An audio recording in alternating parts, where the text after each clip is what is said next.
우리 주시는 하나님 말씀 보겠습니다. 신약 성경 마태복음 7장 15절에서 27절까지 말씀입니다. 마태복음 7장 15절에서 27절까지 말씀입니다. 우리 같이 합독하겠습니다. 시작. 거짓 선지자들을 삼가라. 양의 옷을 입고 너희에게 나아오나 속에는 노략질하는 일이라.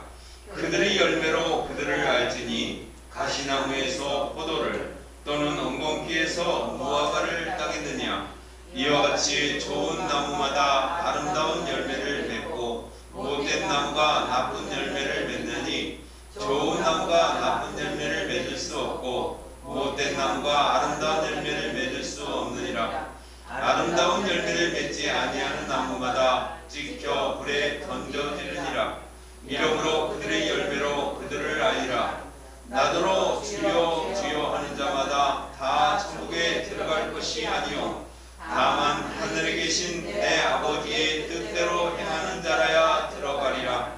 그날에 많은 사람이 나더러 이르되 주여 주여 우리가 주의 이름으로 선지자 노릇하며 주의 이름으로 귀신을 쫓아내며 주의 이름으로 많은 권능을 행하지 아니하였나이까 하리니 그때 내가 그들에게 밝히 말하되 내가 너희를 도무지 알지 못하니 불법을 행하는 자들아 내게서 떠나가라 하리라. 그러므로 누구든지 나의 이 말을 듣고 행하는 자는 그 집을 반석 위에 지은 지혜로운 사람 같으리니 비가 내리고 창수가 나고 바람이 불어 그 집에 부딪히되 무너지지 아니하나니 이는 주추를 반석 위에 놓은 까닭이요 나의 이 말을 듣고 행하지 아니하는 자는 그 집을 모래 위에 지은 어리석은 사람 같으리니 비가 내리고 창수가 나고 바람이 불어 그 집에 부딪힘에 무너져 그 무너짐이 심하리라. 아멘. 오늘은 말씀은요 열매를 통한 믿음 증거라고 하는 제목을 가지고 말씀을 나누려고 합니다. 열매, 가을이 되고 추수 때가 되어지면 여러분 많은 열매를 거둬들이게 되지요. 소출이라고 하는, 그래서 거둬들이는 걸 가지고 먼저 하나님 앞에 감사함으로 나아갑니다. 오늘 우리 예수님께서는 이제 열매를 통해서 거짓 선지자, 다시 말해서 하나님이 보낸 사람이 아닌 거짓을 일삼고 있는 사람들을 알 수 있다 이렇게 말해요. 그런데 그 알 수 있는 증거가 무엇이냐? 열매라는 것을 통해서 알 수 있다는 거예요.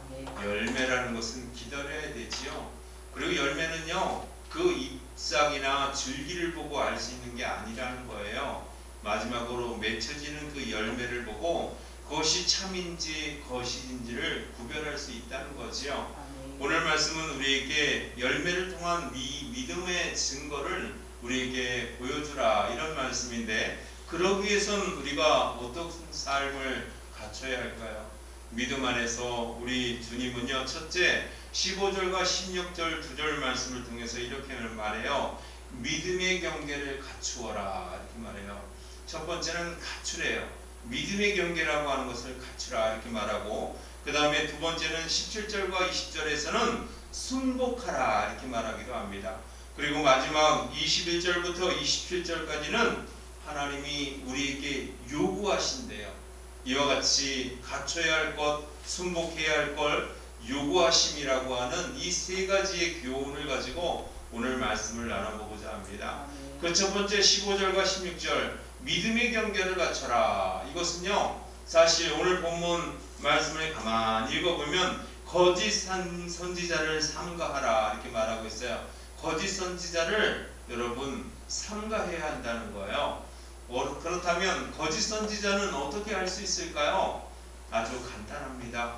여러분 믿음의 분별력을 가지면 돼요. 거짓 선지자는 그냥 아는 것이 아니라 믿음의 분별력을 우리가 많이 쌓아야지만 그가 거짓 선지자라는 걸 안다는 거예요. 왜냐하면 이 거짓 선지자는 양의 옷을 입고 있대요. 그리고 그 안에 양의 옷을 입고 있는데 그 내면 안에는 노력하는 일이라는 거예요. 이리가 그 안에 들어가 있다는 거예요. 이리가 양의 털을 뒤집어 쓰고 겉을 봐서는 여러분 그것이 일이라는 걸 알 수가 없다는 거예요. 그렇지만 그 표면을 바라보면 이 온순한 양의 모습을 하고 있다는 거예요. 겉의 모습을 봐서는 알 수가 없다는 거지요. 그래서 우리는 그것을 분별하기 위해서는 여러분 분별력이라고 하는 것을 잘 다듬어 놔야 한다는 거예요. 분별력은 어떻게 하면 생길까요? 여러분 믿음의 분별력은 하루아침에 뚝딱 생기는 게 아니라는 거예요. 열심히 하나님을 향해서 여러분의 믿음을 사용할 때 발생하는 거지요. 이 믿음의 분별력은 여러분의 시야와 여러분의 영안이 밝아져야만 볼 수가 있어요. 그냥 보여지는 것이 아니라 여러분이 하나님의 말씀을 부단히 여러분의 심령 안에 가득가득 채워놓고 그리고 하나님과의 교제에 열심히 힘을 내시고 그렇게 달려갈 때 하나님은요 우리로 하여금 분별력을 주신다는 거예요. 그걸 볼 수 있는 영안을 열어주시고 여러분의 삶이 더욱더 여러분 자초되지 않도록 무너지지 않도록 그렇게 침략당하지 않도록 만들어준다는 거예요. 그래서 분별력은 그냥 갖춰지는 것이 아니라 하나님 앞에 나를 더 복종시키고 더 앞에 나가야 한다는 거예요. 하나님께 교제를 더 힘써야 되고 하나님의 말씀 더 많이 보려고 노력해야 되고 하나님 앞에 더욱더 많은 교제, 다시 말해서 기도의 시간을 더 많이 갖고 살아가야 한다는 거예요. 그냥 되는 것이 아니라는 거지요. 그런 의미에서 이 분별력은 중요합니다. 그리고 이 분별력을 갖기 위해서는요 믿음의 자존감이라는 걸 늘 세우고 살아야 돼요. 나는 연약하기 때문에 아무것도 할 수 없어 라고 하는 그 의미 속에 여러분 하나님이 함께 하시면 나는 할 수 있어 라고 하는 여러분 하나님의 의존적 삶이 그 안에 드리워져 있어야 되는 거예요. 이 나약함이 인간의 나약함으로 치부되는 것이 아니라 나는 나약해서 아무것도 할 수 없어, 나는 힘이 없는 사람이야, 나는 정말 보잘것없는 사람이야, 자멸적인 그러한 생각을 갖는 것도 중요하지만 그러나 그 바탕에는 여러분 그 바탕의 베이스에는 하나님이 함께 하시면이라고 하는 단어가 들어가야 돼요. 하나님이 함께 하실 때 나는 할 수 있어 라고 하는 그런 마음가짐이 그런 믿음의 선행이 요구된다는 거예요. 여러분 우리는 연약하지요. 보이지 않는 바이러스에 의해서도요 무너지기도 합니다. 이번에 제가 장염을 좀 알고 나니까 야 인간의 육체의 연약함이 이런 거구나. 그냥 세상을 다 삼킬 것만큼의 자신감이 있었는데 이 장의 염증이 찾아와가지고 화장실을 들락거리면서 아 이거 별볼일 없구나. 제가 얼마나 무약한 존재인지를 알게 되어지고 힘없는 존재인지를 알게 된다는 거야. 하나님의 도움 없이는 살아갈 수 없겠구나 하는 걸 절실히 깨닫는 거예요. 병을 앓고 나고 여러분 병을 앓고 나고 육신의 아픔이 찾아오면요 얼마나 여거는 연약하고 얼마나 나약한지를 깨닫습니다. 우리 인간은 그런 존재예요. 그래서 하나님께서 힘 주시고 능력 주셔야지만 감당할 수 있는 사람들이라는 거예요. 그렇기 때문에 여러분 믿음의 자존감을 꼭 살리시기 바랍니다. 이 자존감은요 나는 하나님의 백성이야 라고 하는 하나님이 택한 고결한 존재라고 하는 사실을 한시도 잊어서는 안 된다는 거예요. 나를 너무 깎아내리지 마십시오. 나는 하나님께서 선택하시고 태초부터 이 세상이 지어지기 이전부터 하나님이 나에게 관심을 두시고 나를 택하시고 나를 구원해 주시겠다고 하는 그런 의미를 부여해 주심을 통해서 내가 존재하고 있다는 거예요. 하나님의 계획 속에 들어가 있고 하나님의 보살피심과 인도하심과 책임져 주심이 늘 나와 함께하고 있다는 거예요. 이 생각을 가지고 여러분 분별력 있는 삶을 살아가는 저와 여러분 되기 바랍니다. 그래서 마태복음 16장 30절에는요 이 분별이라고 하는 것을 이렇게 꾸짖어 놨어요. 뭐라고 말하냐면 아침에 하늘이 붉고 흐리면 오늘은 날이 굳겠다 하나니 너희가 날씨는 분별할 줄 알면서 시대의 표적은 분별할 수 없느냐. 이렇게 우리 주님께서 꾸짖으셨거든요. 시대적 분별을 하지 못하는 우리 예수님께서 이 땅에 오셔서 많은 이적과 치유와 그리고 표적들을 보여주셨잖아요. 그럼에도 불구하고 그들은요 날씨가 흐리면 오늘은 날씨가 좀 굳겠구나, 비가 내리거나 바람이 불거나 이런 것이 일어나겠구나, 이것을 알면서 예수님이 오셔가지고 실제적으로 눈앞에서 안전병이를 잊혀주시고 눈을 못 보는 소경을 보게 해주시고 죽은 자를 살리게 해주시고 여러분 먹을 것이 없을 때 5,000명이나 되는 사람들에게 빵을 나누어 주시고 이런 일을 행했음에도 불구하고 그것이 하나님의 일이라고 하는 것을 분별하지 못하는 근시안적인 그러한 시각을 가지고 살아가고 있다는 거예요.